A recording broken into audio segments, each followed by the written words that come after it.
هو ايه اللي بيحصل لفريده في كامل العدد؟ هي كانت مش مرتبطه بالجود بوي وبحبه يا بابا بحبه، دلوقتي سايباه وقاعده تلف مع الباد بوي. اللي بيحصل ده تصرف طبيعي جدا، كتير من البنات في السن ده بتعيشه. وهي ان هي دلوقتي فجاه جالها شخص بتكوين مختلف، التكوين بتاع الباد بوي ده بيترجر حاجه في طفولتها بسبب ان باباها ما كانش موجود. بعيدا عن طفولتها، هي تجربه ممكن بنت في سنها جدا تبقى عايزه تعيشها بسبب ان هي شايفه ولد البرسونا بتاعته توتالي مختلفه، وهيخليها بقى تحس ان هي بتعيش مغامرات وشويه حاجات زي كده.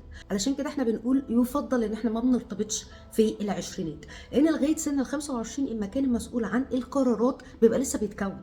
فانت بناء على ايه واحد اتعرفتي عليه في اول الجامعه قررتي ان هو ده اللي هتكملي معاه بقيه حياتك؟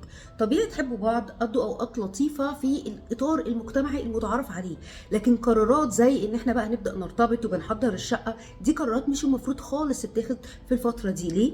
لو التجربه بتاعتها معاه بقت وحشه، ممكن جدا فجاه تتجه لاشخاص متدينين جدا، ممكن تجربتها تبقى وحشه معاهم فجاه تتجه لاشخاص على العكس ثوريين وافكارهم مختلفه، وبيفضل الانسان يتخبط كده. ده العادي جدا، دي فتره العشرينات، وعشان كده هي اصعب سن احنا بنمر بيه، لغايه لما بعرف انا مين، انا ايه فعلا اللي بحبه، بغض النظر عن الانفلونس اللي حواليا.